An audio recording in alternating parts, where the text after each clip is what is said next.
चाहिँ गाडीको वेटिङमा बसिरहेको हिउँ व्यापक परेर एकदमै गाह्रो भयो।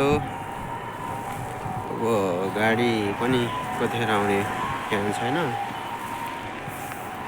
सबैजना वेटिङमा छन्। हिउँ व्यापक परिरहेको छ, अहिले एकदमै व्यापक हिउँ परिरहेको छ। हिउँ एकदमै व्यापक रूपमा हिउँ परिरहेको छ। यही घरबाट हिउँ सरेको भइसकेको छ। व्यापक रूपमा हिउँ परेको छ, यही हेर्न सक्नुहुन्छ तपाईँहरूले। म एकदम हिउँमा, म पनि अहिले हिउँमै भिडियो बनाइरहेको छु। एकदमै व्यापक रूपमा हिउँ परेको छ। हेर्नुहोस् त अहिलेको अवस्था। यो निसीको होक्काइदो जापान। अहिले चाहिँ डिसेम्बर 4 आज दिउँसो करिब 2:30 भइरहेको छ। व्यापक हिउँ परिरहेको छ एकदमै। ल हेर्नुहोस् है त साथीहरू, एकदमै व्यापक हिउँ एकदमै मेरो अनुहारभरि कपडाभरि हिउँ जताततै हिउँ एकदम रमाइलो।